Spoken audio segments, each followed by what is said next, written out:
generasi demi generasi sampai pada tiba saatnya bumi ini layak kembali kepada orang-orang yang memang ditugaskan menjadi pemakmurnya. Sebagaimana Allah memulai bumi ini diamanahkan kepada Nabiullah Adam. Nabiullah Adam alaihissalam, manusia mulia, amanahnya langsung jatuh pada Nabiullah Adam. Dalam kisahnya kita tahu bahwa Allah menawarkan bumi ini kepada makhluk Allah yang lain kecuali Nabi Adam. Allah tawarkan ke gunung, gunung tidak sanggup. Allah tawarkan ke makhluk Allah yang lain, matahari, bulan dan seterusnya, tidak ada yang sanggup. Herannya manusia yang lemah justru menjawab dengan sanggup. Akhirnya bumi ini diberikan amanahnya kepada Nabiullah Adam alaihissalam, sehingga Adam alaihissalam bertugas untuk memakmurkan bumi. Lahirnya di surga, diciptakannya di surga, tapi tugas besarnya adanya di bumi. Itu menunjukkan ada rangkaian kisah dan ada rangkaian takdir yang berulang yang akan selalu terjadi pada umat Islam, umat manusia di muka bumi. Contoh, Bapak Ibu, sebelum saya bilang tentang kisah, karena dari sejak awal harus ada kisahnya. Ini contoh. Nabiullah Adam alaihissalam diciptakan di surga. Ini pertama kali ini kenapa ada laki dan perempuan. Nabiullah Adam alaihissalam diciptakan di surga. Ternyata dari sejak surga saja Nabiullah Adam itu diciptakan sudah tahu bahwa ini makhluk yang tidak mungkin bisa hidup sendiri. Sudah tahu. Sehingga Allah tahu betul bahwa manusia pertama laki-laki di surga itu adalah manusia yang tidak mungkin hidup dalam kesendirian. Ini konsep kisah pertama. Cara Allah menciptakan sekaligus cara Allah menjadikan ciptaan itu kehidupan yang akan terus berlalu sampai nanti akhir zaman. Saat Nabi Adam diciptakan secara fisik oleh Allah Subhanahu wa taala, kan makhluk sebelum Nabiullah Adam ada jin, ada iblis maksud saya. Kan ada iblis yang Allah ciptakan. Iblis tahu betul ini ada makhluk pesaing nih yang Allah ciptakan di surga. Maka iblis sebelum mengetahui manusia ini seperti apa, saat Nabiullah Adam dijadikan fisik, belum dimasukkan ruh nih, belum dimasukkan ruhnya Adam alaihissalam, itu iblis langsung survei itu. Survei masuk ke dalam rongga tubuhnya Nabiullah Adam dari atas kepala sampai ke ujung kaki. Langsung survei itu, bayangin ada makhluk Allah Nabiullah Adam sebesar itu, dikatakan tingginya sampai 10 meter tuh satuannya, atau kalau nggak salah tangannya ini sekitar 9 meter satuannya. Kalau kita kan satuannya sentimeter kan, nah satuannya sampai meter satuannya. Nah, cara menceritakan diri saja ke putra putri kita itu sudah membangunkan imajinasi. Coba bayangin, manusia pertama Nabiullah Adam diciptakan tingginya 10 meter. Coba bayangin anak-anak, Bapak Ibu langsung bisa ngajari matematika satuan sentimeter ya, dari milimeter, desimeter, sentimeter.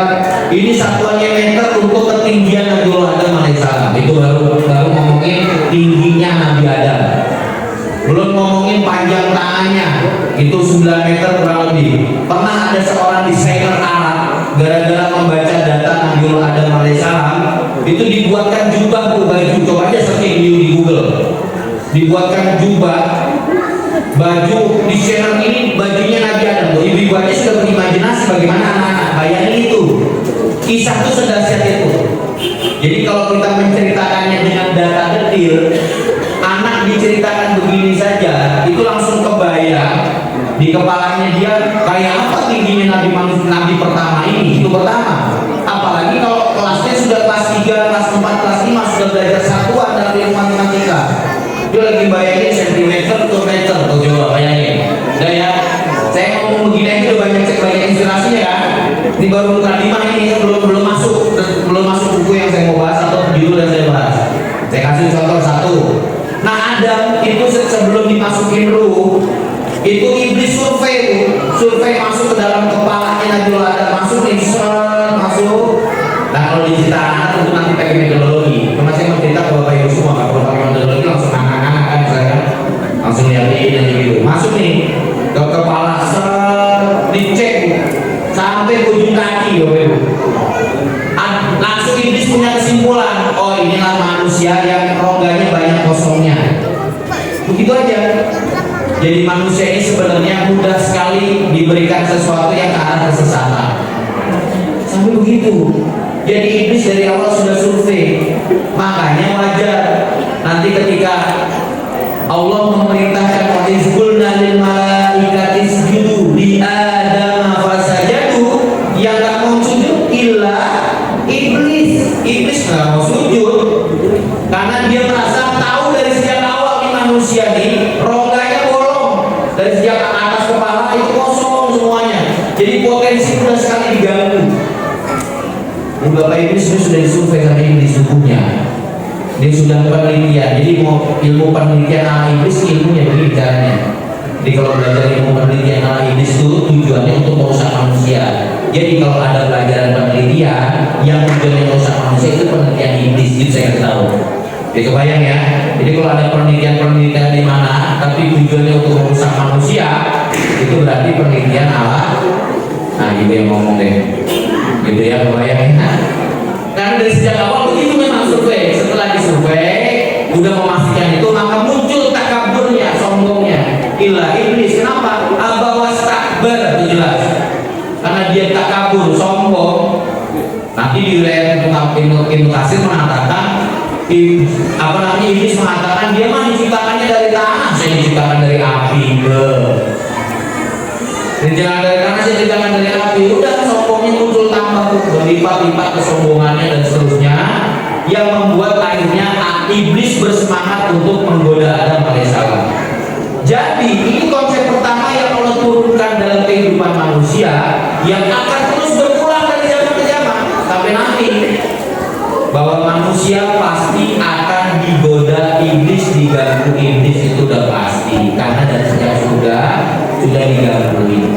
Nah ya, itu konsep. Dari kisah kita bisa kebayang bahwa berarti perlu berhati-hati, perlu. Cara berhati-hatinya gimana? Ternyata Adam alaihissalam tidak bisa hidup sendiri tuh. Tidak bisa hidup sendiri, dari rasul rusuknya diciptakanlah Hawa sebagai pasangannya. Berpasangan kayak tepuk sakinah begitu ya. Jangan berpasangan gitu ya. Itu konsep Nabiullah Adam. Wah, keren banget kan? Bersama Hawa. Dia sudah jadi kokoh, jadi kokoh bersama-sama di surga. Udah saling berduet untuk saling melengkapi. Jadi dari dulu fitrahnya manusia itu laki dan perempuan itu berpasangan. Jadi kalau ada laki-laki berpasangan sama laki-laki, itu melawan fitrah. Kebayang? Itu konsep dari dulu. Kalau laki-laki yang menikahi perempuan dari dulu, atau perempuan suka perempuan, itu masalah lagi. Tapi itu juga iblis tahu, karena iblis tugasnya menggoda untuk merusak masyarakat muslim hari ini. Maka dari dulu Allah menciptakan pasangan laki dan perempuan untuk bisa menggodanya. Diciptakanlah kondisi di mana laki-laki suka laki-laki, perempuan suka perempuan. Banyak hari ini itu konsep lagi. Hari ini bahkan sengaja dibiayai, Bapak Ibu. Dibiayai. Ada lembaga-lembaga besar yang mencari pembiayaan, saya tidak perlu sebar karena ini ada online-nya, itu dicari sendiri aja. Ada pembiayaan besar yang digunakan untuk pemodalan agar lahir generasi LGBT. Jadi LGBT itu by design. Kenapa? Dari sejak awal merusak pasangan laki dan perempuan. Udah, singkat cerita, Adam alaihissalam diturunkan ke bumi. Saat diturunkan ke bumi kan gara-gara tergoda, lihat, masya Allah nih, ini konsep juga. Nabiullah Adam itu aslinya sudah tidak mau makan sajarah itu. Sajarah khuldi itu akan mau makan. Pertama, memang ada bisikan istri, ya kan? Itu konsep. Jadi kalau ada pasangan suami istri, kalau tiba-tiba laki-lakinya mulai goyah, patut diperhatikan, jangan jadi bisikan istri yang menyesatkan suami. Jadi selalu ada tuh dalam serial kisah begitu. Tapi tenang Bu, ketika tahu bahwa sejarahnya di surga adalah kesalahannya ada di sikap istri salah satunya.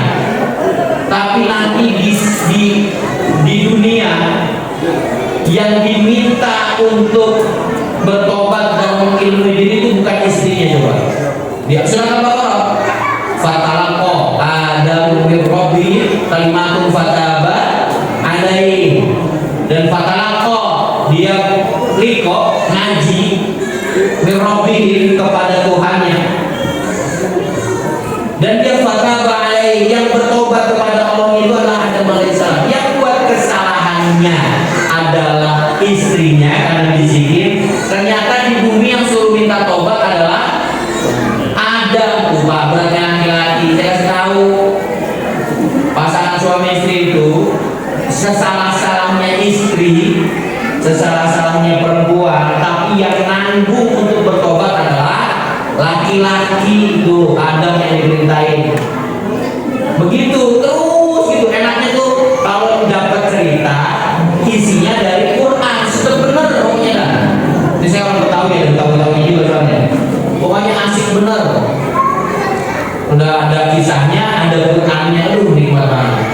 Sampai di bumi, yang membuatnya ke bumi aslinya Adam tuh gak mau. Cuma ada sebab lain, kecuali dari godaan istri itu ada sebab lain.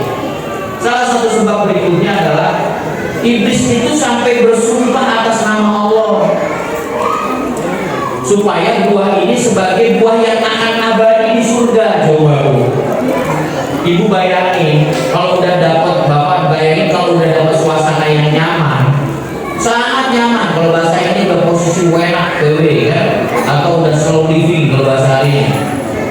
Udah nyaman terus tiba-tiba ada yang nawarin sesuatu, makan ini nanti Anda akan nyaman selama-lamanya. Kira-kira gimana?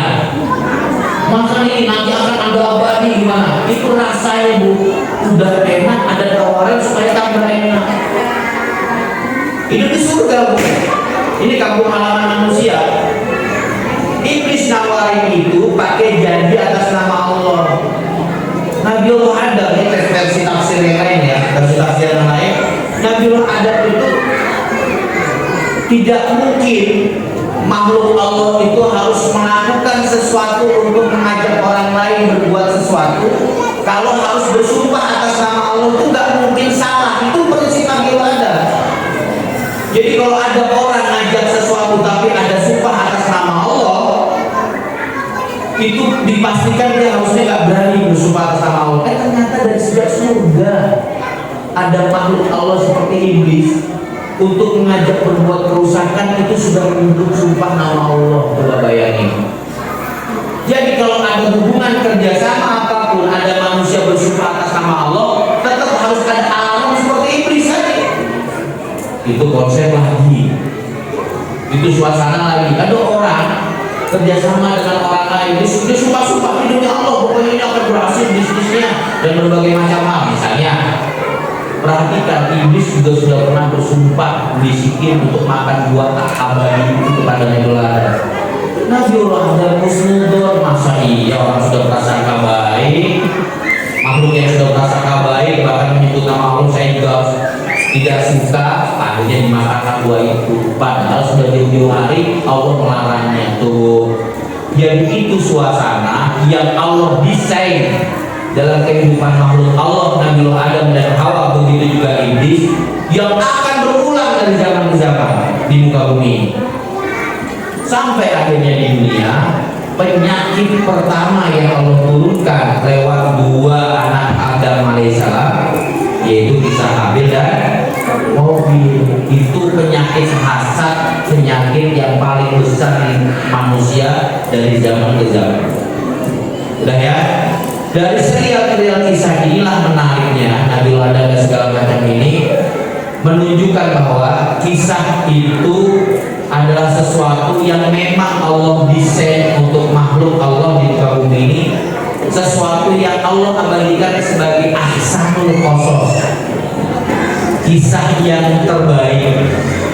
Saya buka di sini di tulisan saya sendiri. Kenapa saya cantumkan surat Yusuf alaihissalam? Lalu saya cantumkan juga surat At-Tin, surat Yusuf dengan surat At-Tin, karena ada ini murid tadabbur saya, murid tadabbur. Ketika Allah Subhanahu wa taala di surat Yusuf tadi juga dibacakan oleh santri kita di Kota Al-Fatih, nahnu naqussu 'alaika ahsanul qasas. Jadi kami menurunkan atau menceritakan kepada kamu Muhammad ahsanul qasas, sebaik-baiknya kisah. Artinya menunjukkan Allah menciptakan tubuh kita ini strukturnya adalah struktur yang baik. Di surat At-Tin Allah menciptakan manusia dengan sebaik-baiknya ciptaan. Laqad khalaqnal insana fi ahsan at-taqwim. Jadi Allah menciptakan manusia dengan sebaik-baiknya ciptaan, maka harusnya mengasupkan sesuatu ke dalam tubuhnya adalah sebaik-baiknya asupan. Kira-kira begitu. Kalau dikasih makanan yang sebaik-baiknya makanan, dikasih pakaian sebaik-baiknya pakaian, karena kita adalah manusia sebaik-baiknya ciptaan. Ahsanut taqwim, sebaik-baiknya ciptaan. Begitu pula kalau mau diceritakan sebaik-baiknya cerita. Makanya sebaik-baiknya cerita di dalam Quran adalah kisah-kisah di dalam Al-Quran. Disitulah mengapa saya termasuk orang yang sering mengingatkan kepada para pencerita, para penutur kisah dimanapun, bukan salah kita bertutur dengan kisah-kisah yang kita buat-buat, tetapi harus juga kuat terhadap standar tubuh kita dan fisik kita, bahwa kita ini aslinya sebaik-baiknya ciptaan. Jangan sampai kebanyakan yang tidak sebaik-baiknya cerita itu malah merusak struktur tubuh kita sendiri. Jangankan cerita Bapak Ibu, kita ngasih makanannya nggak sehat saja kan merusak tubuh kita. Apalagi cerita yang masuknya bukan hanya di sini, bukan di sini saja, tapi sampai ke pikiran, sampai cara nalar, sampai cara logika. Makanya itulah penting hari ini judul yang dicantumkan oleh panitia tentang berkisah untuk membangun akhlak atau karakter usia TK dan SD, itu judul untuk mentahapi tentang tema bagaimana kisah itu posisinya asupan yang terbaik. Kalau ngasih makanan yang terbaik, itu prinsip dulu. Jadi para ayah dan bunda di sini harus pegang kuat-kuat itu dulu. Kalau kita ingin memberikan makanan saja ke putra putri kita, kita cari yang terbaik, maka kita harus pegang kuat-kuat. Ingin memberikan kisah kepada anak kita adalah kisah yang terbaik. Dan itu prinsipnya dipegang dulu.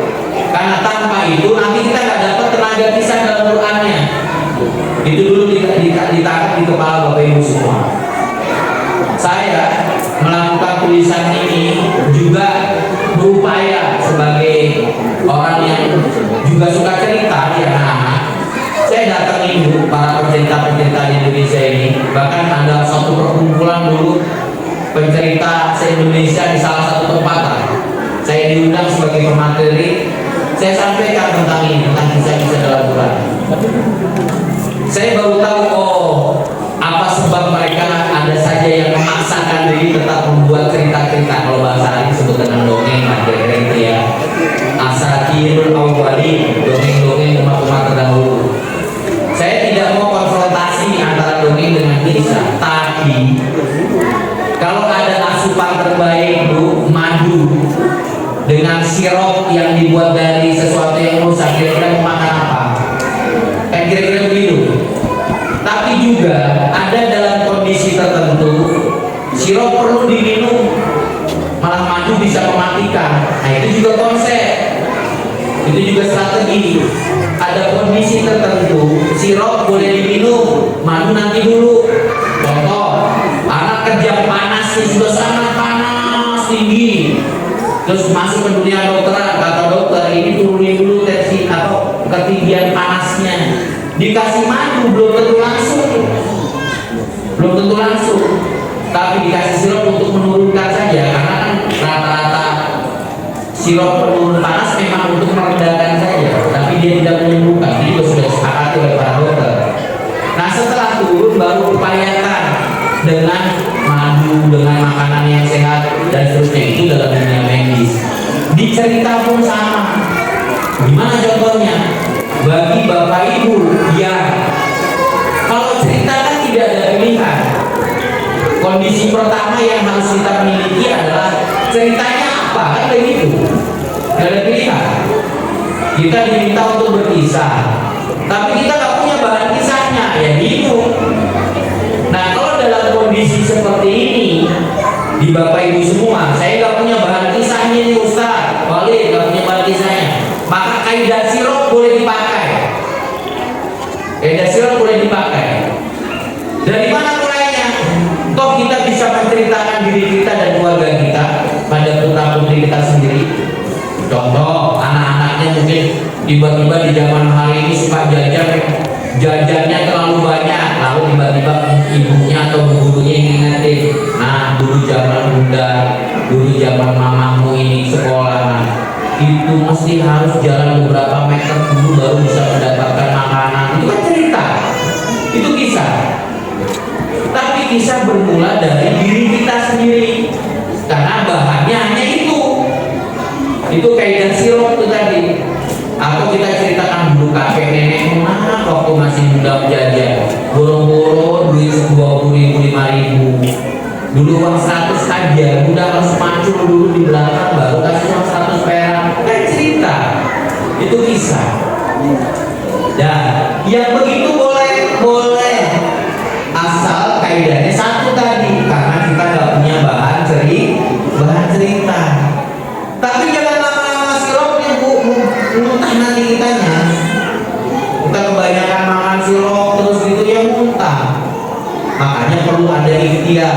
Apa yang harus diikhtiarkan supaya kisah-kisah umat terdahulu ini bisa sampai di putra putri kita.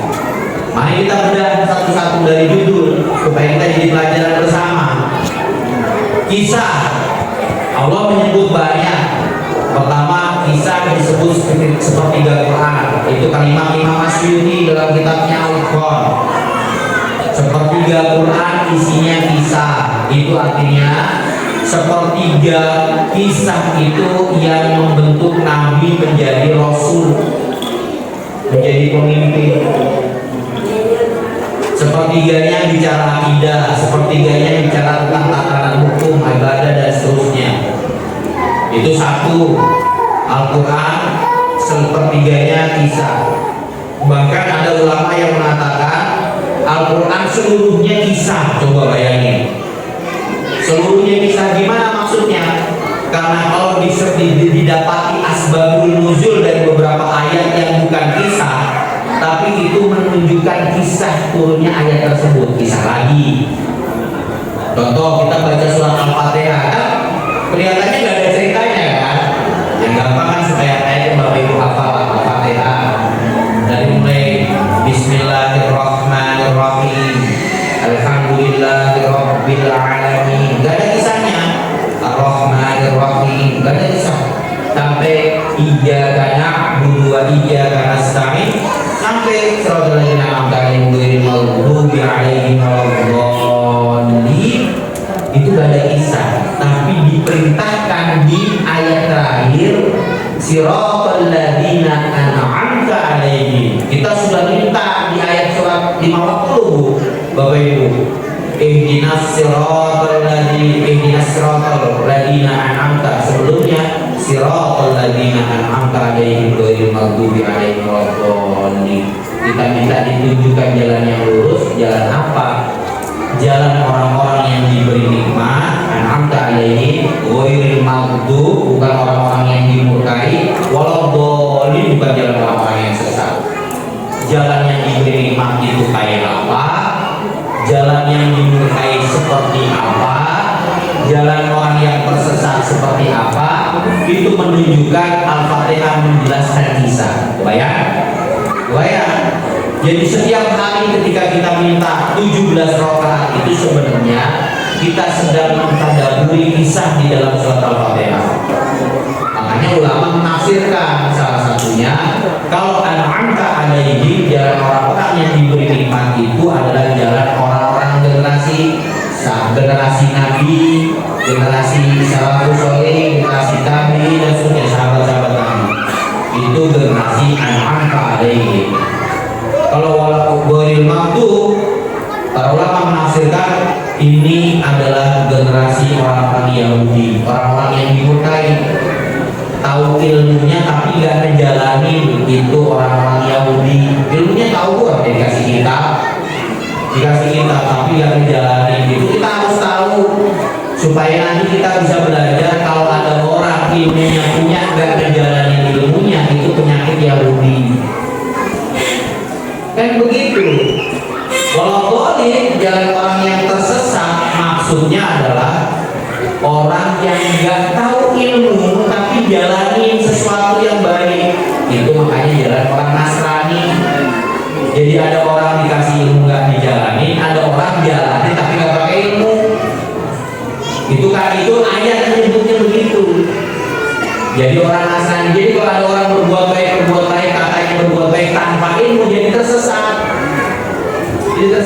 Ini aku sudah berbuat baik kok, tapi gak ada kaidah ilmunya, tersesat. Itu orang-orang Nasrani, makanya disebut orang-orang bodoh. Kisah yang dimurkai, kisah yang tersesat, kisah yang diberi nikmat itu di Quran lengkap. Bahkan di kisah generasi kami juga lengkap sekali. Itu yang perlu kita pelajari. Makanya ulama mengatakan, ada yang mengatakan sebenarnya Quran itu isinya sebagai kisah semua. Ada yang mengatakan sepertiga, ada yang mengatakan semuanya kisah semua. Nah, disinilah jadi nasihat berikutnya buat kita bersama Bapak Ibu. Di antara Bapak Ibu ada yang guru, di antara Bapak Ibu ada yang orang tua. Maka kunci pertama untuk bisa mentadaburi sesuatu agar kita bisa bercerita kepada anak-anak itu adalah Al-Fatihah. Itu harus jadi kekuatan kita untuk mempelajari cerita-cerita. Saya pernah mengumpulkan, bukan saja nanti di tafsir itu tafsir, saya pernah mengumpulkan kisah-kisah yang melengkapi surat Al-Fatihah. Kalau tidak salah, saya menemukan kisah antara 7 atau 9 di tafsir itu tafsir. Kisah-kisah yang berhubungan erat dengan surat Al-Fatihah. Nanti boleh dicari contohnya nih. Ada kisah sahabat mulia yang melakukan perjalanan ke suatu tempat. Ini sahabat mulia melakukan perjalanan ke suatu tempat. Di suatu lokasi tersebut tiba-tiba ada seorang pemimpin wilayah yang sedang dalam keadaan sakit. Dicari ceritanya ini seorang pemimpin sedang dalam keadaan sakit. Sahabat mulia ini diminta pertolongan oleh orang masyarakat tersebut. Padahal sahabat mulia ini sedang dalam keadaan lapar dengan rombongannya. Tiba-tiba dia datang, tolong dong bantu pemimpin kami dalam keadaan sakit. Yang sahabat tadi, saya dalam keadaan lapar. Kata dia, kalau kamu bisa tolong pemimpin kami akan beri makan kalian. Singkat cerita, datanglah tuh sahabat mulia ini ke orang yang sakit. Gimana cara nyembuhinnya? Ya karena tahunya Quran adalah sifat, Quran adalah penyembuh, maka sahabat mulia ini membacakan satu surat Al-Fatihah di pemimpin yang sakit ini. Dibaca Al-Fatihah sampai beberapa kali, kurang lebih dia menunggu beberapa hari, sembuh. Dikasihlah beberapa ekor kambing. Tuh, sahabat mulia ini dikasih beberapa ekor kambing. Nah, karena dikasih beberapa ekor kambing ini, sahabat mulia ini bingung, ini langsung disembelih dimakan atau enggak ya? Karena muncul keraguan, yang aku lakukan benar atau tidak. Akhirnya sahabat mulia ini berserta rombongan kembali menemui Rasulullah, bawa ke kambing-kambingnya. Menemui Rasulullah, nanya, ya Rasulullah, kata Rasulullah, kenapa saya bertemu dengan seorang pemimpin di suatu wilayah dalam keadaan sakit, saya bacakan Al-Fatihah, dia sembuh, dan saya dikasih beberapa ekor kambing ini. Apakah benar yang saya lakukan? Itu tanya Rasulullah, ditanya seorang sahabat kepada Rasulullah. Rasulullah gak jawab, Rasulullah cuma senyum satu. Itu kalau baca kisahnya kita dapat hikmah banyak banget. Rasulullah cuma senyum satu. Kedua, Rasulullah memerintahkan, sudah sembelih saja kambing-kambing itu, nanti tolong bagi aku, kasih aku. Rasul meminta, berikan aku. Pertanyaannya setelah begitu, apa yang diterima sahabat? Apakah benar membacakan Al-Fatihah di orang yang sakit tersebut menurut Rasulullah? Itu kan pertanyaan. Maka kesimpulan kita adalah iya, Rasulullah membenarkan bahwa Al-Fatihah itu adalah penyembuh. Tapi tidak dijawab dengan kata iya. Itu metodologi menjawab pertanyaan. Itu ilmu lagi. Jadi Rasul menjawab pertanyaan, tidak langsung menjawab iya, kamu sudah benar baca Al-Fatihah. Nggak perlu menjawab itu. Dengan senyuman dan memerintahkan untuk menyembelih dombanya, kambingnya, itu menunjukkan sahabat paham, berarti benar. Pertanyaannya, kalau di sini ada guru atau ada orang tua, pernahkah ketika ada anak bertanya jawabnya dengan cara seperti itu? Itu metodologi, itu konsep dari kisah, tuh bayangin, dari cerita. Nggak perlu langsung dijawab dan direspon dengan makanya. Kenapa? Saya sering menyampaikan ini cara kita berkomunikasi dengan generasi. Tidak melulu pertanyaan awal A jawab B, ada yang nggak perlu dijawab, Bu, untuk melatih anak memikirkan pertanyaannya. Ternyata senyuman membuat respon baik. Nanti kalau Bapak Ibu baca Sirah Nabawi yang kronologis, Bapak Ibu akan menemukan berapa banyak komunikasi Rasul dengan kata, dengan lisan, dan berapa banyak komunikasi Rasul tanpa kata. Yang senyuman lah, yang memandang matanya lah, yang coba mengelilitkan dahi lah, yang duduknya dari begini sampai begini lah, dan berbagai macam, bahkan pakai kode parfum. Komunikasi tanpa kata cuma pakai parfum. Ya boleh lah pakai wangi parfum, pakai parfum gitu. Pakai parfum yang nama datang ya, enggak mesti pakai parfum. Contoh pakai parfum. Itu sampai sahabat Nabi bahkan istri Rasul tahu dicium parfumnya. Nabi jatah kamarnya bukan di sini, parfumnya bukan yang buat yang di sini. Coba Bu. Sampai begitu kode parfum itu komunikasi tanpa kata. Loh kalau kita kan parfumnya itu aja Bu ya kan? Itu ya ini mah ketahuan nih lagi ini lagi habis warna parfumnya begini kan gitu, ketahuannya gitu doang. Itu contoh ya. Jadi banyak komunikasi tanpa kata Nabi yang sahabat jadi paham. Nah itu ilmu lagi panjang lebar. Saya mau kembali lagi tentang tema Al-Fatihah saja. Kalau kita dalamnya kita menemukan 7 sampai 9 kisah di dalam surat Al-Fatihah. Dicari sendiri ya, dibuka tafsir Al-Qasir. Saya mengatakan bahwa kisah setenaga itu, jadi tidak bisa dibandingkan dengan cerita yang dibuat-buat. Jauh banget. Karena kisah itu aslinya dari jejak-jejak umat terdahulu. As-sirat itu kan jembatan, atau disebut dengan kisah gitu juga, itu disebut dengan ada jejaknya. Al-Qasas itu kan ada jejak-jejaknya. Jadi kisah itu bisa dipercaya kalau ada jejak di belakangnya. Kita tahu nih berarti ada jalan ceritanya nih, karena ada jejak di belakangnya. Kita tahu ada kambing lewat karena lihat jejak nih, jejak kambing lewat terusan. Itu kisah kira-kira begitu. Saya paham ya sampai situ. Jadi ini harus dipegang kuat-kuat dulu kepada Bapak Ibu termasuk para guru, bahwa cerita di dalam Quran atau cerita umat terdahulu, mau kisah Nabi, kita sahabat, setenaga itu tidak bisa diadu dengan cerita-cerita yang kita buat. Nah, terus judulnya melanjutkan dengan kata menumbuhkan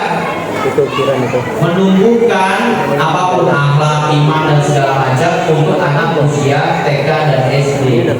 Kenapa judulnya menumbuhkan? Karena manusia usia TK dan SD itu memang fase pertumbuhan.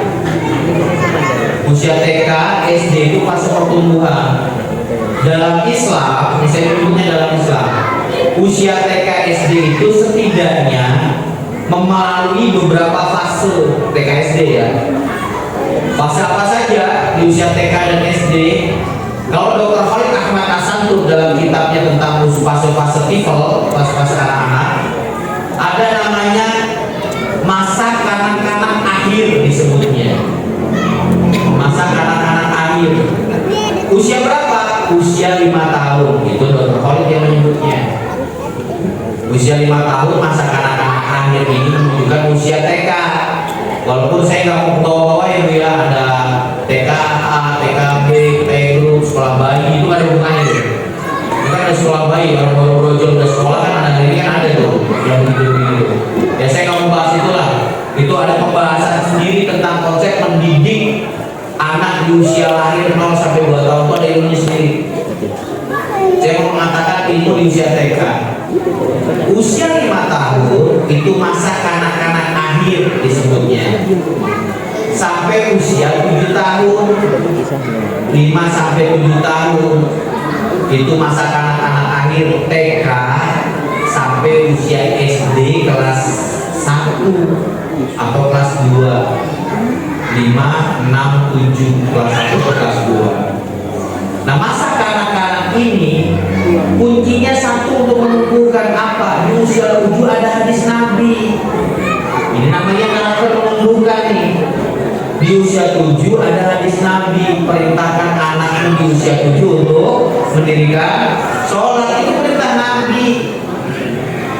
Nah, kalau begitu, apa yang harus dilakukan untuk menumbuhkan agar sholat yang perintah Nabi itu berlaku? Itu yang paling penting. Usia 7 bagi laki-laki perintah mendirikannya adalah latihan ke masjid. Bagi yang perempuan justru perintah mendirikannya adalah di rumah. Maka kisah-kisah yang harus diberikan di anak-anak usia anak-anak akhir ini adalah kisah-kisah yang berkaitan erat tentang tema sholat. Ini lagi cari kisah-kisah yang bagaimana anak bisa bersemangat sholat, bagaimana anak bisa mendirikan sholat, dan seterusnya. Apa saja sholat yang disiapkan? Kan di Quran itu bukan hanya sholat, ada toharoh kan, ada wudu, ada fikih. Itu artinya kasih cerita-cerita yang tentang semangat berwudu. Kan ada kisah yang Bapak Ibu hafal, Bilal bin Rabah yang sering menjaga wudu, kan itu ceritanya. Nah, itu masuk di usia 5 sampai 7 tahun. Bagaimana Bilal bin Rabah menjaga wudunya dan seterusnya. Banyak nanti kalau teorinya banyak sekali. Termasuk laki-laki itu kalau usia 7 karena ke masjid dia tidak mungkin sendiri, bersama ayahnya satu. Kedua, itu juga perlu menyampaikan kisah-kisah bagaimana ayah-ayah bersama anak-anak usia 7 tahun. Banyak ceritanya, cerita tentang Nabi misalnya. Biasa kalau untuk urusan mencukur anak laki-lakinya itu pasti Nabi akan membawa cucunya Hasan Hussein. Itu menunjukkan bahwa ini konsep bahwa seorang ayah itu urusan cukur saja, Nabi ikut terlibat, apa urusan sholat. Di masjid anak-anak akan bertemu manusia lain, bukan hanya dirinya, bisa bertemu dengan teman sejawatnya, bisa bertemu dengan orang tua. Maka di sini ada namanya tema sosial, baru latihan tuh ya Bapak Ibu ya. Kan 7 tahun perintahnya baru mendirikan sholat, berarti ada perintah juga untuk latihan bersosial. Ini baru jadi paham kenapa disebut dengan masa kanak-kanak akhir. Waktu di bawah 7 tahun, kedekatan anak itu otomatis dekat dengan kedua orang tuanya saja. Mau ke bapak ibunya atau kalau tinggal di PMI, Pondok Mertua Indah, berarti bersama mertuanya, itu bersama kakek nenek dan seterusnya. Belum banyak pertemanan saya itu. Anak Riza juga Pauli belum banyak pertemanan banyak. Sosialnya belum banyak.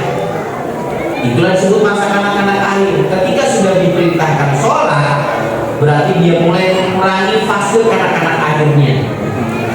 Dia harus mulai berinteraksi sosial dengan siapapun. Disitulah ada cerita tentang interaksi, hubungan antar silaturahim, kisah-kisah bertetangga, banyak. Itu masuk di sini semua.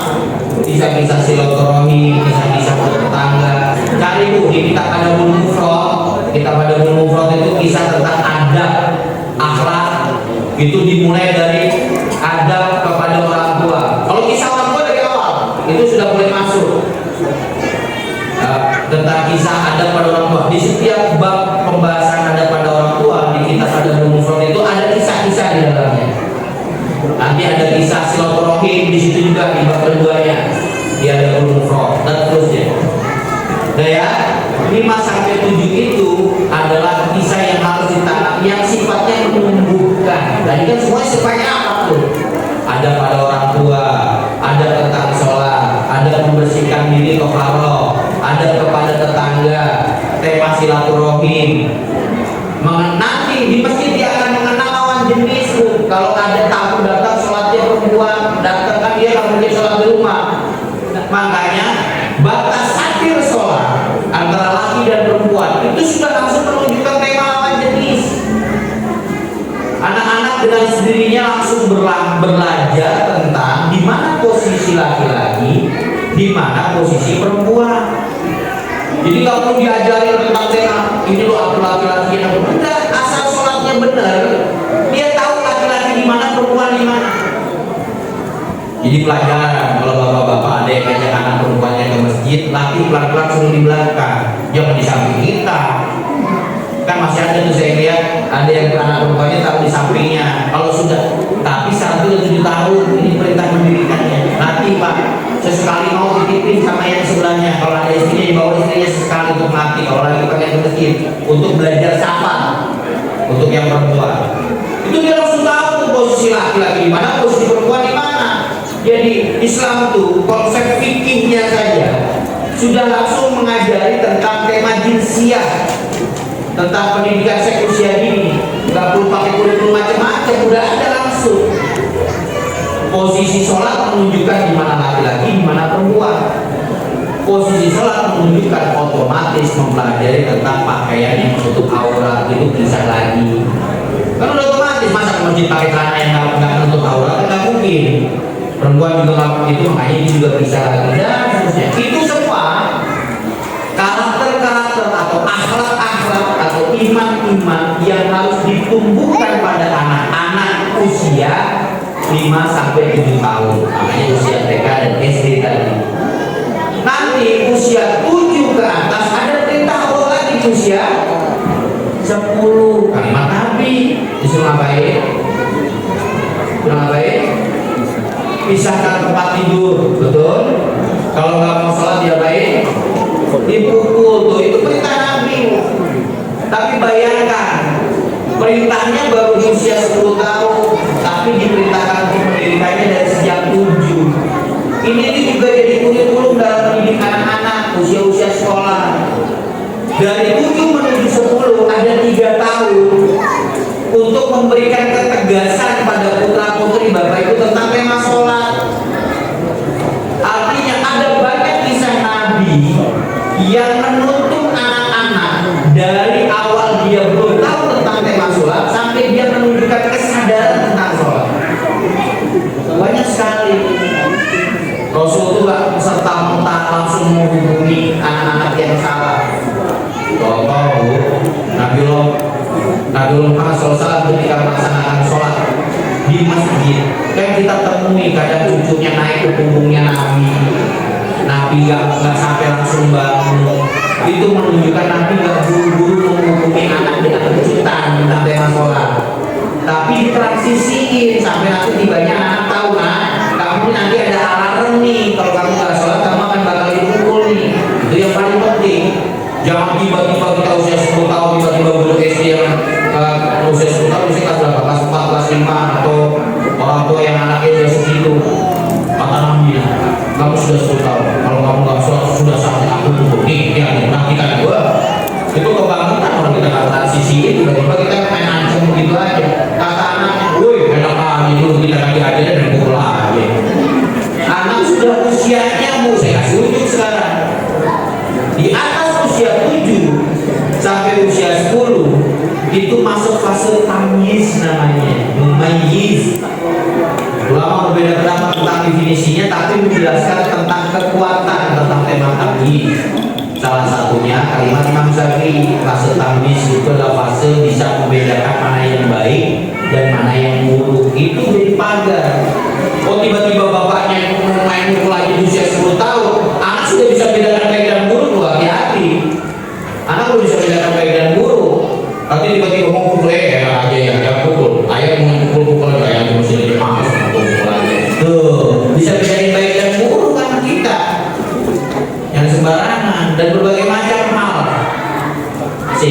itu juga konsep. Kisahkan di usia 7 sampai 10 tentang kisah yang bisa membedakan sesuatu mana baik, mana buruk. Cari tuh.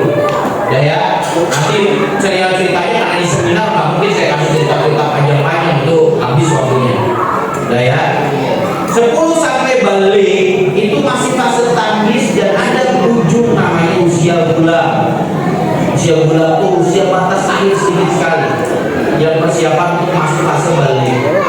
Kalau udah balik Bapak Ibu, udah lulus di SD lah kira-kira, itu masuk dalam fase dimana mereka sudah tidak perlu lagi apa tanda kutip diingatkan dengan kuat-kuat, yang harus sudah masuk fase kesadaran. Dia harus sadar tentang posisi itu. Udah habis waktu itu 10 menit lagi. Saya padahal udah bahas bukunya ini. Oke lah ya. Dan usia tamyiz dan menuju balik itulah fase akal mulai bekerja di anak-anak. Kasih kisah-kisah yang mau mikir mereka, yang membuat mereka berpikir. Tadi yang kasih contoh tentang kisah Nabi Raja, itu kan dia mikir.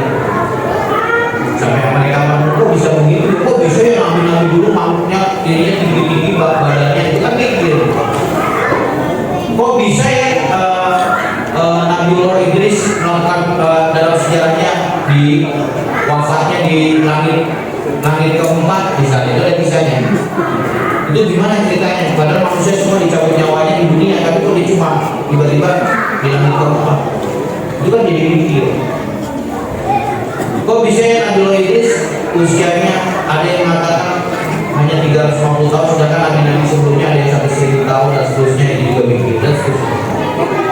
Oke ya, dari itu semua Bapak Ibu, setelah berkisah dan dia membangun usia TK, jadi saya kasih tips sederhana banget. Makanya saya tulis buku ini hasil tadabbur saya. Yang penting ingat kata 5 menit itu artinya ada konsep besar cerita dia, yang penting ada waktu 5 menit untuk cerita. Dan intinya 5 menit harus ada cerita setiap hari. Waktunya kapan? Nanti akan coba dijelaskan. 5 menit cerita setiap hari. Dari mana 5 menit ini saya ambil? Inspirasinya itu pakai Quran. Saya pakai Quran, saya ambil inspirasi untuk ditadaburi supaya jadi 5 menit. Saya ambil dari Dr. Mazid Al-Ghili menulis satu kitab namanya Kaifa Yubarrijul Quran, Kaifa Yubarrijul Quran Mahaya. Bagaimana Quran memprogram konsep hidup manusia berdasarkan turunnya ayat, berdasarkan turunnya surat. Kan kalau di mushaf kita pertama Al-Fatihah, setelah itu Al-Baqarah dan seterusnya. Tapi kalau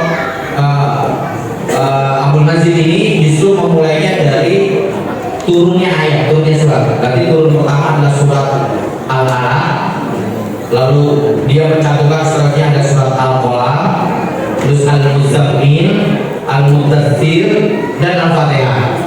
Saya ngambil 5 surat itu karena 5 menit saya ngambil inspirasi 5 surat. Bayangin itu inspirasinya 5 menit dengan konsep 5 surat di dalam buku ini. Pertama, orang bercerita, berkisah tidak mungkin bisa berjalan baik kalau tidak dimulai dari surat pertama yang turun, yaitu Al-Alaq, bunyinya Iqra. Jadi orang tidak akan mungkin bisa berkisah jadi dengan sekental madu, tidak seperti sirop, itu contohnya, kalau tidak dimulai dari Iqra. Itu pertama, harus Iqra bismi rabbikal ladzi khalaq, baca dengan nama Tuhan yang menciptakan. Baca pun konsepnya harus atas nama Allah, bukan sekedar baca-baca doang. Itu yang pertama. Jadi 5 menit baca, konsep berikutnya. Sebelum 5 menit berkisah, lakukan 5 menit baca kisah. Target itu, nih konsep teknis tips nih. Sekarang gampang tuh, ada HP, ada AI, itu udah gampang banget sekarang. Kalau dulu mungkin susah cari buku, cari deh 5 menit baca kisah. Yang kedua, apa yang dilakukan? Kalau kita guru, saya guru nih, atau kita orang tua yang biasa bercerita, maka lakukan konsep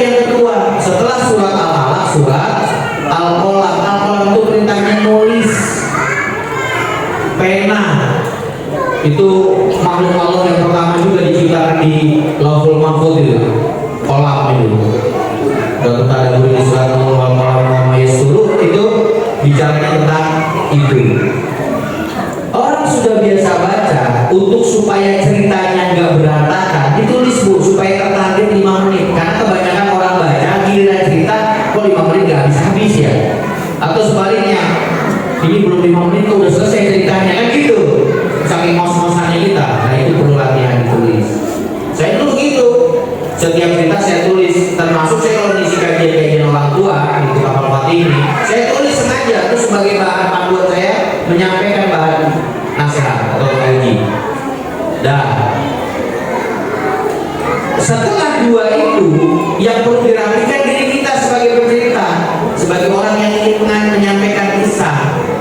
Di mana? Di surat Al-Muzammil, surat berikutnya. Al-Alaq kita disuruh baca, Al-Qalam kita disuruh nulis. Setelah baca dan nulis, tugas kita menyampaikan. Maka lisan kita harus jernih untuk menyampaikannya. Maka belajarlah pada Al-Muzammil, karena Muzammil perintahnya untuk menghidupkan malam. Surat Muzammil itu perintah menghidupkan malam.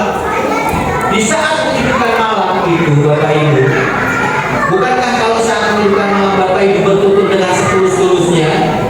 Lagi sholat malam, ngomong sama Allah setulus-tulusnya enggak? Meminta sesuatu setulus-tulusnya enggak?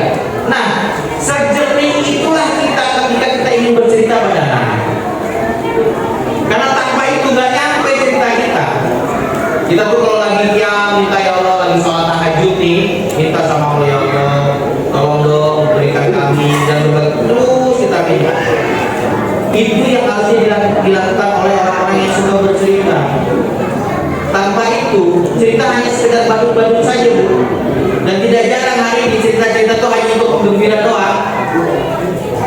Saya itu sering diundang, Walid cerita tuh di TK.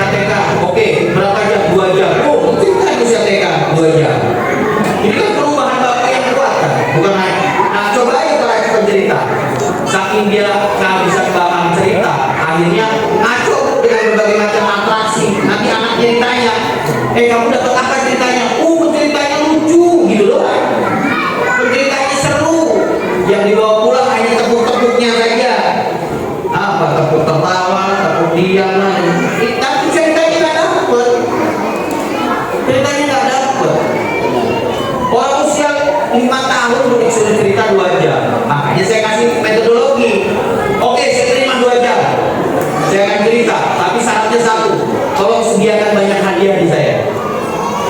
Karena saya akan itu jauh lebih real. Saya akan kumpulkan 4-5 cerita. Nanti di setiap saya cerita, saya kasih tanya jawab ke anak-anak yang bisa jawab. Saya kasih hadiah. Cukup 2 jam bahkan lebih.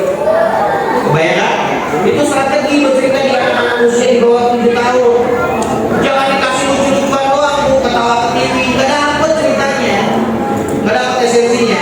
Itu yang dimaui surat Muzammil. Ruh tentang berdialog kita pada Allah. Sudah? Jadi lakukan 5 menit untuk berdialog pada Allah di sepertiga malam. Nah, itu konsep lagi. Yang berikutnya surat Al-Mudaththir. Al-Mudaththir perintahnya fa'andir. Bangun untuk segera beri peringatan. Itu artinya kehidupan siang. Di waktu siang kita melakukan kehidupannya. Nah, saya ambil inspirasi ini untuk menilai peserta didiknya, orang yang diceritakan. Untuk mengukur keberhasilan kita bercerita, saya tulis di sini, maka kita buat penilaian apa yang bisa didapati di anak-anak saat dia mendapatkan cerita. Salah satunya dengan metode tanya jawab. Sampaikan tanya jawab, kira-kira apa yang bisa didapati ceritanya. Atau aktivitas siap itu mereka melakukan apa? Anak-anak ini setelah berceritakan, dia melakukan kebaikan, anak-anak wajar, Bu. Kita misalnya habis cerita tentang menjaga wudhu seperti kisah Bilal bin Rabah. Tiba-tiba setelah diceritakan anak-anak usia TK SD buru-buru ke kamar mandi. Mau kemana? Aku mau jaga wudhu, Ibu. Mau jaga wudhu saja. Atau aku mau jaga wudhu, Bu Guru, Pak Guru. Itu namanya nilai di surat Al-Mudaththir. Kehidupan siangnya mulai itu. Apakah nanti berpulang dia tidak lagi? Gak apa-apa. Sudah. Dan yang terakhir dari 5 menit ini adalah surat Al-Fatihah. Di Al-Fatihah ini adalah metodologi berceritanya. Jadi seringkali orang besar di metodologi, tapi tidak besar di bahan baku. Al-Fatihah ngajarin metodologi bercerita. Ada pakai alat, ya Al-Fatihah ngajarinnya. Ada yang suruh diulang-ulang. Misalnya pada suatu hari ketika Nabiullah Muhammad SAW bangun dari tempat tidurnya, bangun dari tempat tidurnya itu kan pengulangan. Al-Fatihah mengajari pengulangan, tapi baik dia ulang-ulang. Dia yang ulang-ulang, perintah untuk mengulang-ulang supaya itu juga metodologi. Saya hanya mengambil metodologi di surat Al-Fatihah, dilakukan dengan pengulangan. Di buku ini saya jelaskan lebih detail, termasuk juga tentang media yang mau kita gunakan. Karena Ghairil Maghdubi Alaihim Waladdallin itu ada kisah-kisah umat terdahulu. Jadi kalau ada yang bercerita menggunakan boneka, bercerita menggunakan alat baku buku dan seterusnya, itu kita mentadaburinya itu dibolehkan, asalkan di sini saya tulis harus konsultasi sama ahli ilmu apakah dia melanggar secara syariat. Kalau boneka misalnya di zaman Aisyah radhiyallahu anha, kisah tentang bermain boneka, dia menyampaikan ini aku sedang bermain kuda di zaman Nabi Sulaiman yang bersayap dan seterusnya. Nah itu Rasul mengizinkan, menunjukkan bahwa di zaman Nabi Sulaiman kuda-kuda dulu bersayap, kan begitu. Itu imajinasi lagi dan seterusnya. Nah 5 menit ini jadikan 5 menit program rutin kisah di keluarga masing-masing, di sekolah masing-masing, di lembaga masing-masing, agar 5 menit bisa kita lakukan secara langsung bertutur kisah. Itu jadi buku saya dan schedule. Dan mudah-mudahan ini jadi kekuatan buat Bapak Ibu untuk melakukan dimulai dari membaca 5 menit, lalu lakukan menulis 5 menit, lalu hidupkan malam untuk bertutur pada Allah 5 menit. Ini minimal semua ya, maksimal bebas. Lalu koreksi peserta didik di siang harinya 5 menit apa yang terjadi, dan pelajari metodologi dengan cara seperti apa dalam waktu 5 menit. Karena ceritanya cukup 5 menit. Gitu, lakukan itu. Mudah-mudahan ini bermanfaat. Assalamualaikum warahmatullahi wabarakatuh.